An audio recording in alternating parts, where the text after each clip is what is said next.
How are you guys doing? Alhamdulillah. I'm going to try to keep this short. I know you guys are hungry. But I do want to ask you, I know you've been here for like a long time and you're getting kind of cooped up and you want to get out. Huh? Yeah, sure. Yeah, I'll stand up in just a second. I'm just getting settled here. So I know you guys want to get out of here, but I'm going to ask that you kind of try to pay attention to this talk and not fidget with like 50 billion other things. And not, if you're on your laptop, try to take notes because this is kind of important. Not because I'm saying it, but because this topic is very important that we understand. And it's critical that we understand it in order for YM's survival and in order... You guys right there? In the middle. That's what I figured. Where does this go? Does it go over here?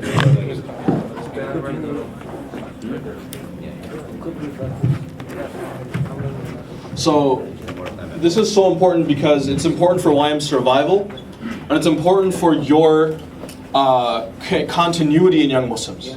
Okay? I've been in NNCC for I don't know how many years. When did we start? Like I started going to NNCC in 2001 or 2002. And I stopped going to NNCC. What is that? It's 12 now, right? I think I stopped in 2009 or 2010. So I've been going that whole time. I think 2009 is the last time I went.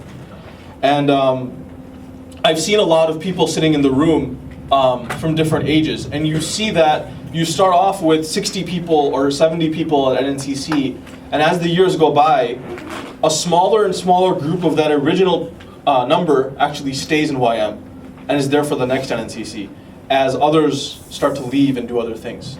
And the question is, why does that happen? And this topic is very central to why that happens, because this topic is really the identity of young Muslims, the reason YM exists, and the reason ICNA, which is the parent organization of YM, why does ICNA exist, right? Why are we there? Why can't other people do what we're doing? Why don't we just join other groups that already exist?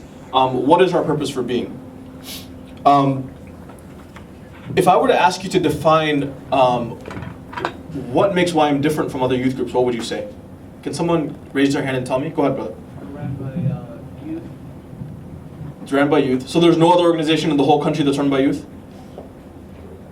Is that right or wrong? Wrong. Okay. No, it's not wrong. But sorry. It is run by youth. That's correct.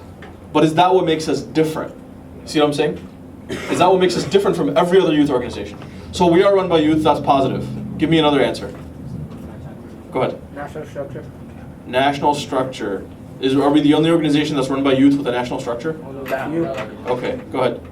We're a Muslim organization run by youth. With a national structure? I'm going to assume we're Muslim. Okay, alhamdulillah. Go ahead. I think YM has a clear vision of what they want to accomplish. Okay. Very consistent activities, consistent NeighborNets that I don't think any other organization has. Okay, awesome. That's actually a very strong point, and that's actually true. It's not the answer, not the final answer I'm going to give, but that's true. That is something that sets us apart that no other organization in 25 years has ever had, which is a consistent amount of activity. We've seen Minna. You guys remember Minna? Yeah. I've seen it come and go, and then I think it's trying to come up. It tried to come up again a couple years ago, but there's no vision. There's no system like this that keeps us together. There's no shared vision, and for that reason, it has had a problem. But that's going to take me somewhere else. Someone else had an answer? Yes. We incorporate everyone, whether they're Muslim or not Muslim. Okay. Like this, whatever. So we're open. So we're liberals. All right. What else do we have? I'm just joking about the liberal. Go ahead. There's always constant new people coming in and out, so there's always people leaving, they get too old and they move on. So Okay. There's always new people coming in. Okay. Positions. What really? But these are all operational, right? Like you're basically, if someone else came tomorrow and said, you know what, I'm going to start a youth organization just like YM. I want it to be open. I want people to come in and out. I want it to be this and that. Is there what's special about that? What makes us? What is the vision of YM? What makes a YM graduate who comes out at 25 years old, if you go through, which most people don't finish at 25, they end up leaving earlier. What makes YM different? Can someone give me the answer before I start my talk? Any other ideas here? None of my study circle students or none of the guys who are in my study circles, because that's cheating. Yeah, go ahead, in the back. Like our vision doesn't end with like at 25. Like we are training, and sort of we have a system of making sure that the skills that are taught to people who start at a young age, that those skills have a direct impact on what they do beyond like even after they've left YM. Sure. Absolutely. These are all getting closer and closer to my point, right? But I think I'm going to come to the point of the topic, and we'll tie it back to the question that I asked, and I want you to keep that together, okay? How many of you guys have heard the term Islamic movement? Everyone's heard it. Can someone define it for me? I'm just going to go with the first hand I see. What is the Islamic movement? Were you stretching or raising your hand? Stretching. Okay, that's fine. Go ahead, Islamic movement. Generally speaking, it's some sort of new ideology that comes around that's supposed to be based on Islam, and generally, it's theoretically it's supposed to like bring you back to Islam if you're part of the movement. Okay. That's about it. All right. Anyone else? What is the movement? Yeah. It's a movement. It's a continuous movement. It's a continuous movement, all right? Reviving Islam in North America, one halakha at a time. Reviving Islam in North America, one halakha at a time. All right. Let's just talk. All right. So I'm going to stop the interactiveness for a second. I just wanted us to start thinking, right? I'm just going to talk for like 20 minutes, all right? I'll try to keep it to 15, but I need you to pay attention to me as much as you can. Some of it will be boring, I'm telling you that right now, but it's very important, okay? So the Islamic movement, guys, the phrase Islamic movement was started in the early 20th century, okay? So it was started early on in the 20th century in two separate places. One was in India, Pakistan, one was in Egypt, okay? The purpose of that movement, of those organizations that came up with the idea of the movement, was to respond to what was happening in their society, which was an increased level of secularism, atheism, and socialism. Do you guys know what those are at all? Yeah. Have sort of an idea? I mean, you guys are all students and you're smart, so you know. I'm not going to define those, okay? But so responding to these through Islam. So their societies are under attack from these types of things. And the ulama, the scholars and the people of knowledge in those areas had crystallized the knowledge in order to protect it, right? They had crystallized it in order to protect it. What does that mean? Meaning you teach what you learned without really thinking about it too much. You just pass it on. Because you're so afraid that if you do anything else, what's going to happen to the knowledge? It's going to be what? Corrupted, right? So you start to pass on that ilm with the intention of preservation. And as one of the scholars in North America, I had like a 2-hour-long conversation with him where he told me this explanation. Why can't I think of his name? It's messed up that I can quote him, but I can't think of his name. Imam Abdul Malik, right? He pulled out a USB stick from his pocket one time, and he told me that the problem with Islamic knowledge is it turns students into these instead of into these, and he pointed to his laptop. Think about that for a second, right? It turns students into what? USB sticks instead of what? Computers, instead of processors. The difference between one and the other is one can actually do things with it. One can process it, one can think about it, one can apply it to new things, one can send it other places. What can the USB stick do? Store it, right? What do you think we need right now in the world that we're in? Processor. Have we ever needed just USB sticks? Has there ever been a time where that was the only thing? Not really. There's been a few instances in Islamic history where that was necessary because of the fitna that was engulfing the Muslim world. But what we've always needed was that spirit of constantly thinking about what Islam is and how to implement it in my society. This is why when the Prophet ﷺ sent Mu'adh ibn Jabal to Yemen, he said, what will you judge with? What did Mu'adh say? Do you guys know this hadith? What did he say? With the Quran. Then he said, if the answer is not in the Quran, what will you use? And what did Mu'adh say? The sunnah of his messenger ﷺ. And then the Prophet ﷺ asks him, doesn't tell him the answer, he asks him to train him.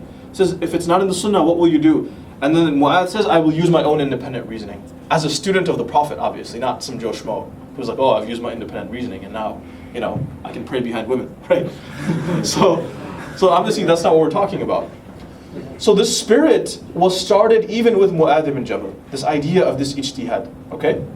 So early on in the 20th century, there were some organizations that were started, all right, that had the spirit of using Islamic knowledge, classical Islamic knowledge, and applying it to the place and time that it's in, and liberating it from the crystallization that had occurred. What is crystallization? When something becomes rigid, right? It's rigid and solid, right? And so those organizations, as they grew over time and they evolved, many of the people from those organizations, from that movement, from those scholars, from that tradition, came to America, and they started organizations here, right? One of those organizations was ICNA, the Islamic Circle of North America, What was the purpose of ICNA? To take Islam and to apply it in this society in as productive of a way possible to deal with the challenges that are happening here that are different from what's happening there. Okay? YM is part of the Islamic Circle of North America. Okay? So what does that mean? What makes us different, guys, is not that we are just a youth organization. And many of you guys don't know this because this is all you've seen of YM so far, right? Halaqas, NeighborNets, consistency, brotherhood, all of that is great. All of that is the foundation of YM. But we need to understand, what is YM really trying to do? What makes us different from Al-Maghrib, from Bayyina, from other groups? Not that any of them are bad. We actually need to take advantage of them and learn from them and use them and work with them. I'm not against that. But what I'm trying to say is we have to understand what we are doing here. Okay? The Islamic movement, my brothers, is the idea, and I've told older brothers this personally, is that I don't even care about that term, the movement. Okay? That's not that important to me. The Islamic movement this, Islamic movement that, right? But since we're here and that's the term we're using, we'll use it. Okay? When you look at Islam, you have Salafi brothers. Who knows what Salafis are, or have dealt with them, or are part of them, or something, right? All of us at some point or another. I've been Salafi in my life at one point, right? Who knows what Sufis are? All right, there's one other group, right? Who knows what Deobandis are? Tablighi Jamaat, right? Every single type of group, right? Everybody is trying to follow Islam in as best of a way as they can. All of them, all of these groups, sincerely for the sake of Allah, inshallah, right? And as they try to go, what you'll realize is if you trace back where some of these groups came from, every single group, every organization you can think of, you'll find that it goes back to a specific time and place. For example, do you guys know how Tablighi Jamaat was started as an organization? Go ahead. I'm not 100% sure, but I think it was when the British were fighting. No, it wasn't exactly the British. That's actually a different organization, but you're sort of on. It was during the same time, around the same time, right? So Maulana Ilyas, who was a sheikh from India, right?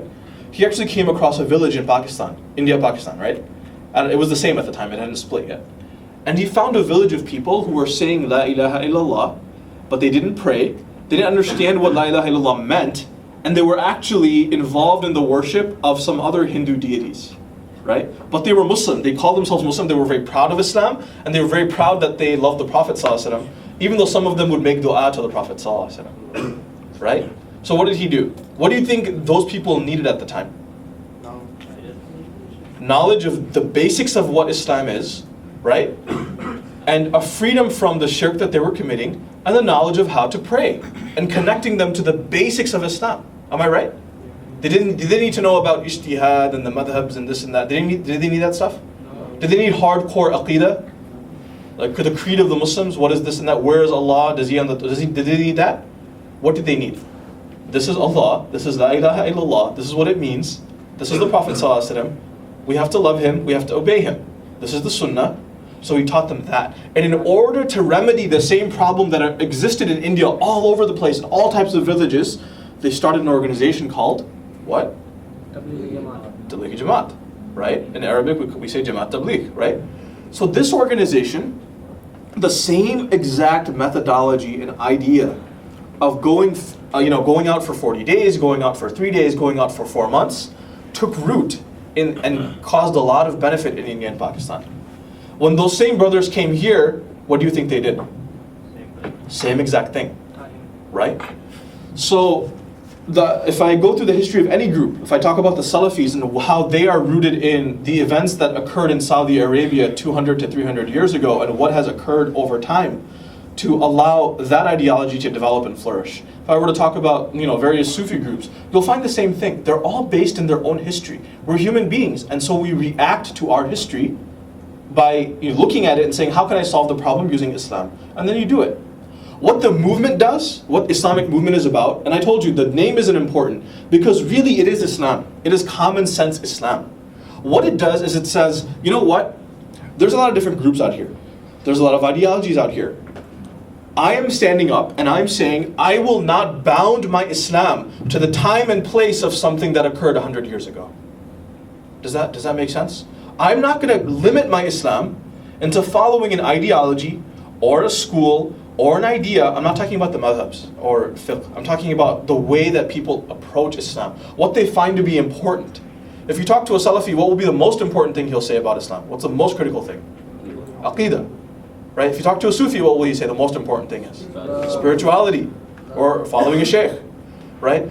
So why do you think that became a problem? Why did that become such a big deal? Because there was a time, and I'm not going to go into the specifics, there were situations where there was no sheikh.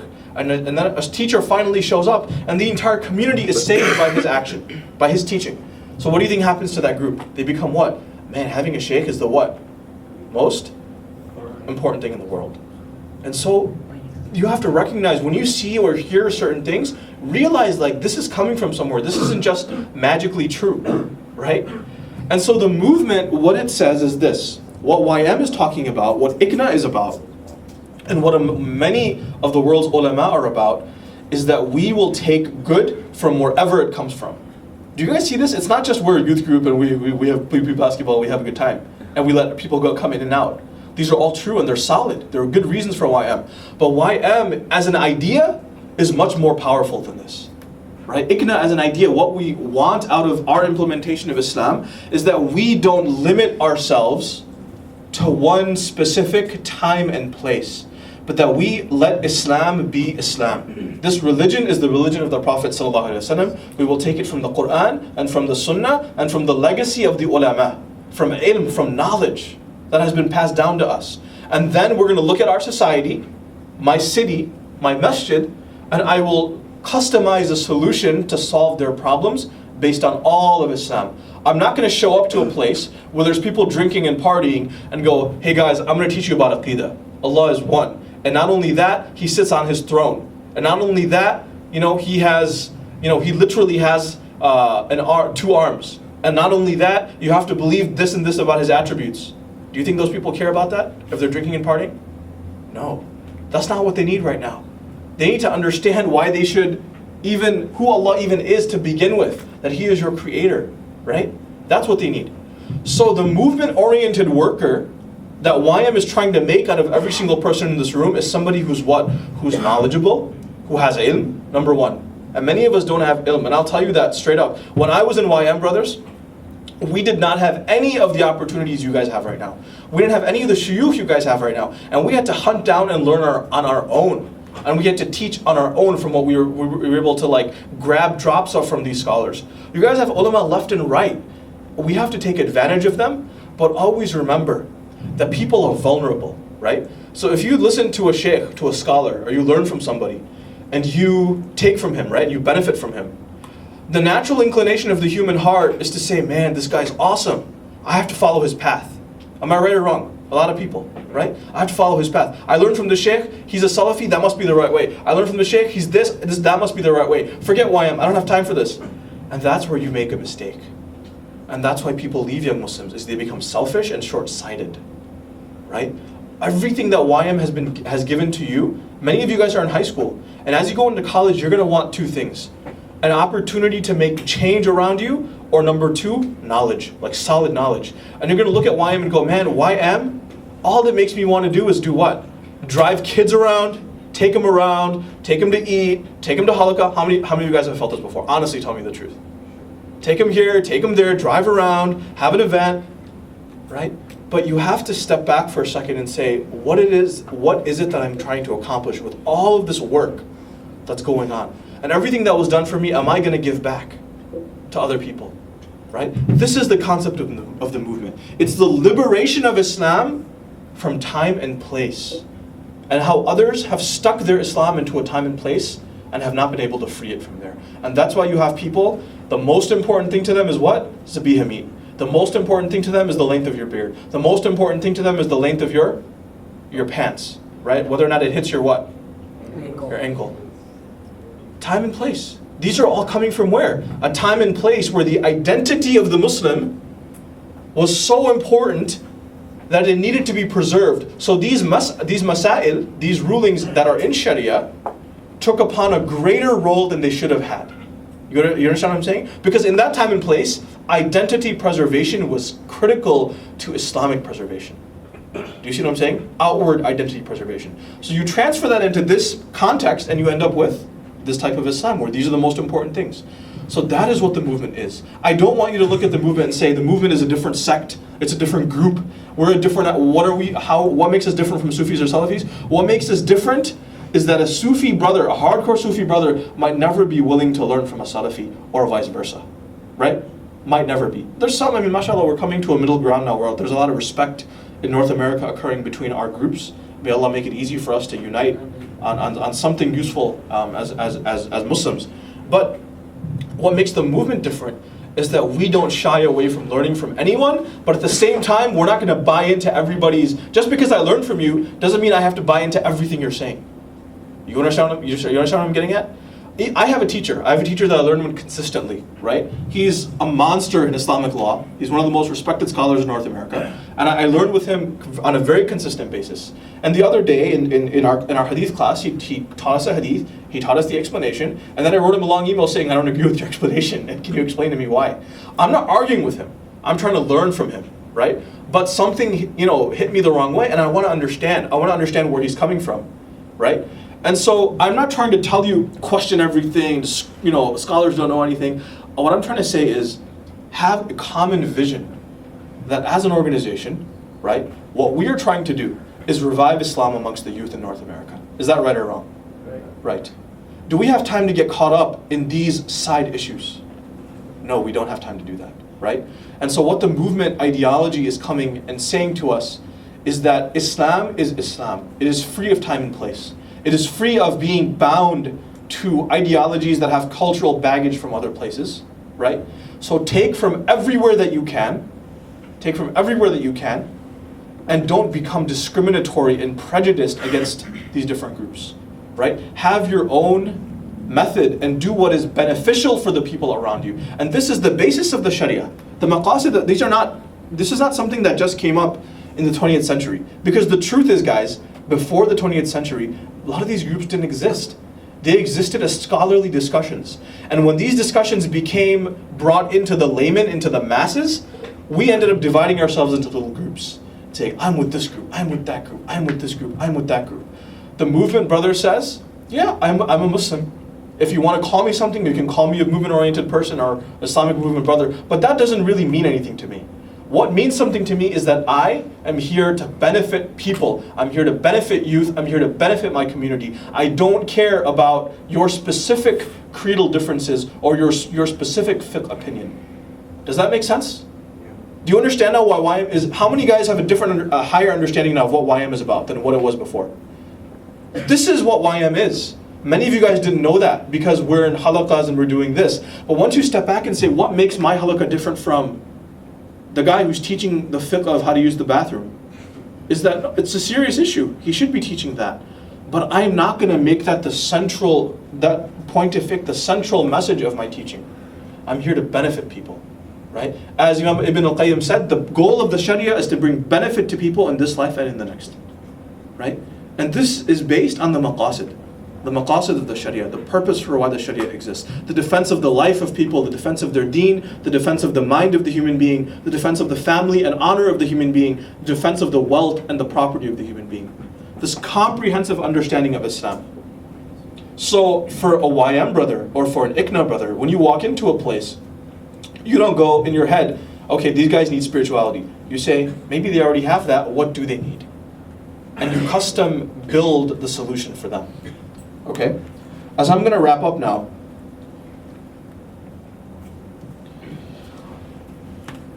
a lot of you guys raised your hand when I said you're in high school. Are you in high school? And the thing that I want to say to you guys is that there's a lot more to this. Teaching the Islamic movement, what the idea of the movement is, it's not a real subject, right? What it is freeing us from the baggage that a lot of us have been stuck in because of the countries we come from and the places that we've been in. And it's a topic that actually, if you guys want to learn more about it, we'll be teaching it in study circle, obviously, and then obviously the rest of the ulum we'll have some place for. If you guys want to learn more about it, there's a book called Priorities of the Islamic Movement. It's available online for free by Sheikh Qaradawi. I want every single one of you to write that book down, the name of this book down. Priorities of the Islamic Movement. Right? And I want you to, I'm going to leave you with these few last thoughts, okay? Number one, is that as you go into college, you're going to want more out of YM. And you're going to realize that YM cannot provide it for you. Why do you think that is? Why do you think that YM can't? You're going to want knowledge, you're going to want ilm. And you're going to be like, man, I don't want to go to NeighborNet, I can go to this class instead. Right? And what I want you guys to realize is this, is that knowledge is something that has to be sought. But Ibn Ata'Allah al-Iskandari, one of the great ulama from our past, he writes in his hikam that the reality is that every single person who is seeking a way towards Allah subhanahu wa ta'ala will reach a point where he decides that he wants to either leave the people, that he wants to basically leave the people, okay? Leave dealing with people, leave doing work, leave hanging out with kids, leave that stuff and go and study on his own, or with a scholar, or do his own thing. Everyone will go through that individualistic phase. And he says this is either a call from Allah, right, to one of his awliya, saying it is time for you to leave the matters of people and purify yourself and become greater than you ever were before, or it is laziness in the heart and a trick of shaitan, removing the servant from what is beneficial to him and taking him to what will not benefit him. Think about that for a second. Was that too heavy, or should I say that again? Yes. Okay. Said every one of us, okay, are going to reach a point where we say, man, I don't want to deal with NeighborNet anymore. Right? I don't want to deal with these kids. I don't want to deal with going, driving around. I could be sitting with a scholar. I could be learning this. I could be doing that. And Ibn Ata'Allah, he said something amazing. He said, every person who's seeking God will reach a point where he has that feeling. He wants to leave the people. He doesn't want to deal with people, right? Because you're just tired. Who wants to deal with uncle in the masjid who's smelly, telling you, kids, you can't have your halqa here. And you're like, man, I don't want to deal with this guy, right? I don't want to deal with the kids where you're driving them around all night long, dropping them off at 12:30 at night, and then going home at 1. And then you have study circle in the morning. Am I right or wrong? How many of you guys have had this issue, right? So I know what that's like. And many people will say, I don't want to deal with this. I just, I could just do my own thing. And Ibn Ata'Allah, what he's saying is that every person who seeks Allah will reach this point where he feels like this. He's like, I don't want to deal with this. And he says, either what's happening to that person is a call from God. And he said, very few of them are called in this way. He says this in the book. He said, very few people are called in this way to say, remove you from the people and go and study and do this and that. He said, the majority of them are being tricked by their own souls. Out of laziness, out of bukhl, out of this lazy, I just don't want to do it. I don't want to work. I don't want to be dealing with this stuff. I could be doing my own thing. And that's a trick from shaitan.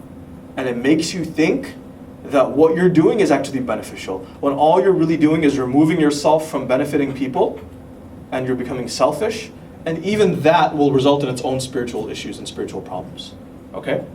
That's number one. That's the first thing I want you to think, ruminate about, because I know some of you have already had those thoughts. Number one. Number two ending point that I have is that the Islamic worker always has to be supplementing himself with knowledge and tazkiyatun nafs. And he has to do it, if possible, under the guidance of a teacher. Under the guidance of somebody. Don't pick the most extreme Salafi teacher or the most extreme Sufi teacher you can find, right? Who makes you hate everybody else. I mean, if you're studying Islam with anyone and he makes you hate other people, don't study with that person, man. That's not what Islam came for us to be hating other people and these people are on the wrong path, whether it's one group or another group. But that's not helpful. That's not what Islam is there for, right? But if you can find somebody, and YM and ICNA have a number of teachers. We have Sheikh Omar Suleiman. In Chicago, we're getting Sheikh Amir Saeed to come back from Egypt. He's going to be working for ICNA. He just graduated from Azhar. You have to learn from somebody. Be involved with something.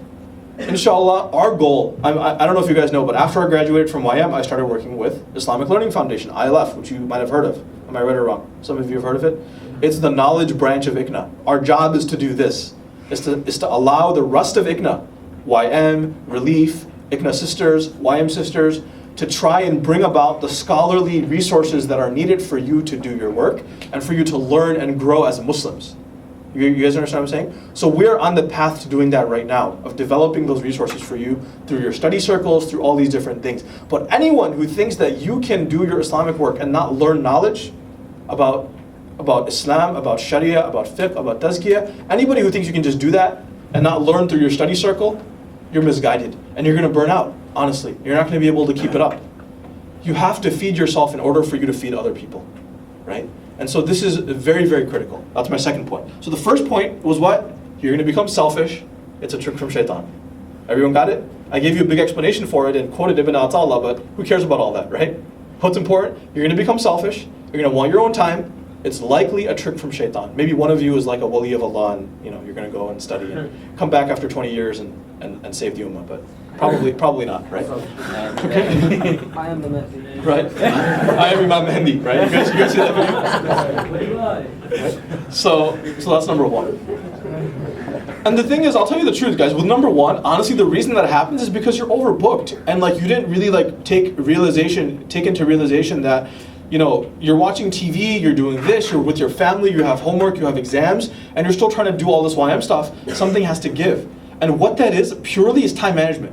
It's bad time management. And I've never seen people who are bad time managers as much as I've seen them in young Muslims. And I'm the emir of the bad time managers. Okay? So bad at it, right? Dude, one time I was taking a Calc 2 exam. I don't know how many of you guys have taken Calc 2. I left my Calc 2 exam studying, because it was the next day, to go teach a study circle. Then I come back and take my Calc 2 exam the next day and I got a D in Calc 2. How did that happen? Don't blame YM. That was your fault. You didn't study, right? For 8 weeks. It was a summer class. And then you go and teach study circle the next night, the night before the exam, and then you blame YM for it. That's messed up, man. It's your fault, right?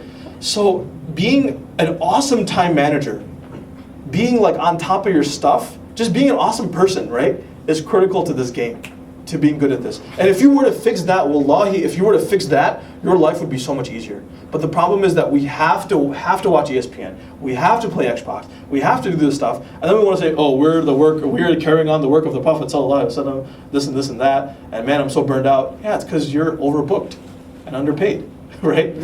And that's the situation. So really, it's not that hard to be a YM member.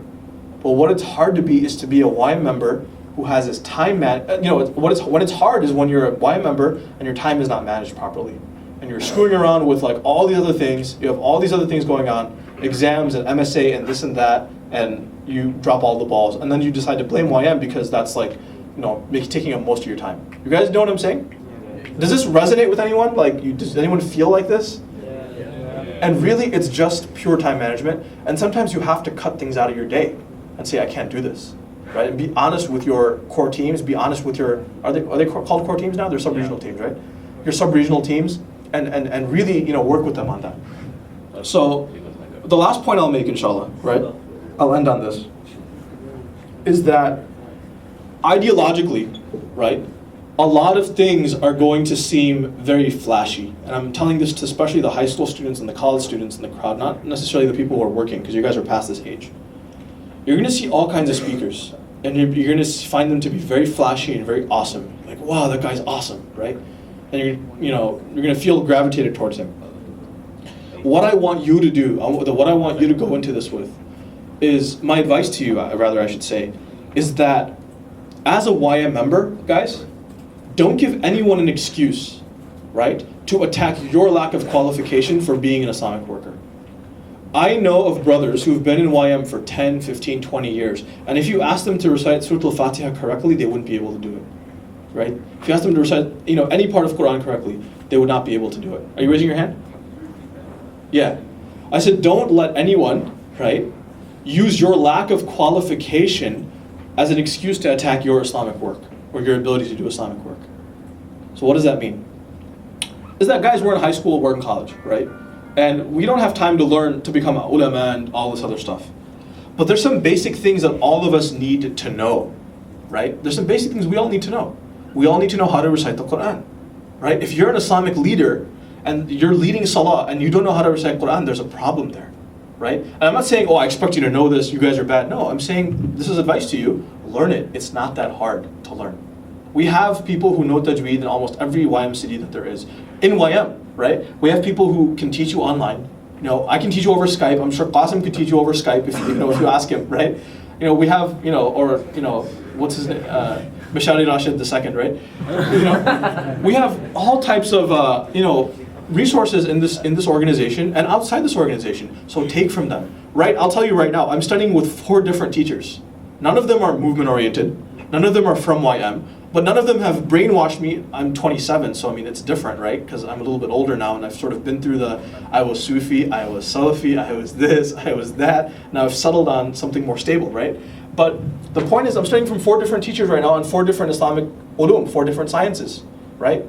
And none of them are movement oriented, and I'm taking from them, and I'm using it to benefit my community and the place that I'm in. And that's what all of us have to become. People who take from others, benefit from others no matter where it is, make sure that it's sound, and then benefit. Benefit young Muslims, benefit ICNA, benefit your community. Don't become this asabiyya like, we're the movement, we're YM, you guys are wrong. No. YM is about, we have to be strong on your identity. YM is about this movement, balanced understanding, right? If someone pulls you away from that, you should say, no, I'm a wasati. I'm going to be balanced. This is where I am. And be strong in your identity as YM members and as people of the movement. But don't turn it into another group. You guys understand what I'm saying? It is a group that exists for the sake of uniting other groups. That is what makes us different. Think about that again. We are a group, and we exist for the sake of uniting the others together and bringing everyone together in the best way possible for the sake of benefiting our community, as Ibn Qayyim said, is the purpose of Sharia. Does that make sense? So that sets us apart. Everything that you guys said was the methodology of YM. What I'm talking about is the idea of YM, what YM is based on, right? The method is how we implement it. All those things that you said, like the NeighborNet, the consistent halaqah, those could even be changed in the future at some point, 20 years from now, 30 years from now, whatever, if they don't work anymore. We can throw that out. What stays the same is what? Our idea, our ideology, the idea that we are the people of the movement. What does that mean? Doesn't really mean anything, the word. The concept though, the concept means that we are people of balance. We are here to bring others together. We are here we look at all of Islam, not one aspect, not one sect, not one group of Islam within Sunni Islam, and that we are people who are not bound to time and place, but we will be willing to open up our minds and use whatever solution is necessary in the place that we're in. That is what the movement is about. There's a lot more to say about it. Actually, me and a couple other YM guys were thinking of doing some recordings on this topic and kind of just giving it to you guys so we can learn it and move on. Okay? So with that, I'll take questions. I think food's getting ready. If you guys have any questions, please ask me right now. If not, I guess we can move forward. You go ahead. You said about in order to be like a clear Islamic movement person, like for YM, you can't really be distracted by like different stuff like that. So does that go forward to like madhabs too, or is just no? It's not even. I'm not even talking about madhabs. The madhab issue is not even relevant.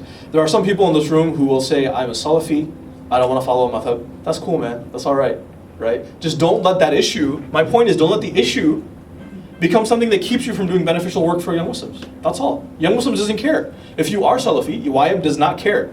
If you're Hanafi like me, YM does not care, right? That's not our issue. That's what makes us separate.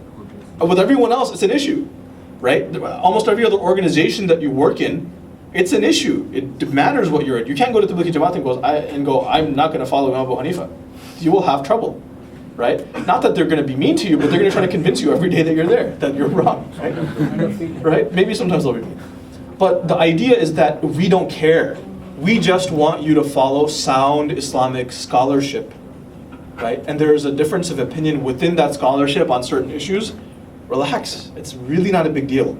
If you really want to be non-madhabi, it's really important to you, that's cool. But we don't care about that. We want you to benefit other people. We want you to grow in your spirituality, and we want you to, develop in your knowledge and your ability to serve the Muslims and to serve our community. Do you understand what I'm saying? It really is the maturity that we have to reach, right? When, as Imam Suhaib was saying, when we argue at a PhD level for a thesis, everyone's mature, right? When you argue in class, like we know for, I don't know, in college you guys have we'll have arguments and debates in class. Everyone's mature. Talk about Islam, you're a kafir, man, you're this and that, right? And so YM, all members of YM should be above and beyond any of that stuff, right? I'm personally a Hanafi, right? Not because I think the Hanafi madhab is right, but because when you learn fiqh, you should choose a madhab and learn the usul and go through that process. And then you can learn another madhab if you'd like. That's fine. Other people will say, no, I don't even want that approach. I want to take the all-inclusive approach. That's cool too. We don't care. That's my point. You see what I'm saying? And unfortunately, these arguments are new to the Muslim community in America. They're new to America. And that's why we're still fighting about them. If you go to overseas and other places where there's people who coexist, places like Cairo, you will find every flavor of Baskin Robbins there, and they're fine. Right? They'll put the Salafi scoop and the Sufi scoop on top of the same cone, and they'll have a good time. It's okay. Right? And that's fine. It's okay to have differences, but what's important is you don't let it distract you from what you're here to do, which is serve people and serve Allah and His Messenger, and Allah and the message of His Messenger. Go ahead. Any more questions? Yes. What can you do to convince your parents why because it's kind of different to talk to them than talking to you. Right. The best way to convince your parents, and I've had those discussions, man. My dad told me you're not going out of the house. It was 10 o'clock, right? And I wanted to go to NeighborNet, and I was already missed the halakha. I wanted to go to the basketball game and the hangout, right? You guys know what I'm talking about? Are we the same? Okay. Just make sure nothing has changed that much ever since I was there. And so I wanted to just go hang out. So 10 o'clock, I'm getting in my car. I'm about to get in my car. My dad's like, "You're not going." I'm like, "I'll see you in a few hours, inshallah." And I left. And I came back at 2 o'clock in the morning. He was pissed. We had many of these instances, and it happens. The most important thing is, number one, is there's a part of every one of you who is a teenager here or in high school that wants to kind of show his parents that, dude, you're just wrong, and I'm just going to do my thing, okay? That's fine. It's going to be there, and you're going to have to deal with it. That's everyone's own personal relationship with their parents. But don't let that reflect on young Muslims. And make sure that when you talk to your parents about YM, right? And this is hard, man, because one of the things we suffer from as youth here is relationships with our parents. It's not like it used to be where, you could go to your dad and ask him for advice on just about anything and he'll tell you, right? We have a generation gap, we have a culture gap. I understand that. I used to have that with my own parents until I started working on it, right? And my simple advice to you is, number one, let YM be shown through your example at home. Okay? What does that mean? It means simple, corny things, really corny things, okay? Like what? You come home and your mom's there, right? And you tell her about a hadith about serving your parents that you may or may not have learned in YM, but you're going to attribute to YM. Right? Do you see what I'm saying? And and try to make that, I learned this when I was here. You don't have to lie, but I learned this tonight. I learned this at this point, right? You read the hadith before you walked in the door, but you just say, I learned this last night, whatever, right? And so do corny things like that. Make it clear that you are learning how to respect them through young Muslims. Does that make sense? And dude, don't be lazy. Vacuum the freaking house. Just do what you have to do so they're off your case. And then go on and do your, they don't really want that much. Some of our parents are a little controlling. I understand that, right? I'm an only child. My parents were very controlling, right? Not too much, but controlling enough that it bothered me. But honestly, if you just handle your stuff, right? You handle your stuff at home. You do what they ask you to do. Get it out of the way. Manage your time. There won't be a problem. But if you're failing your school and you're not vacuuming the house when they ask you to, and everything just sucks, and let me go to YM, it helps me get close to Allah, of course they're going to be like, they're going to look at you, right? They're going to step back, think about it from their perspective. They're going to step back, look at you and say, you're being distracted by something because nothing else in your life is working. So I'm going to pull that distraction out, and that distraction is what? YM. So handle your stuff. Be a man, right? Do the right thing. And everything will be fine.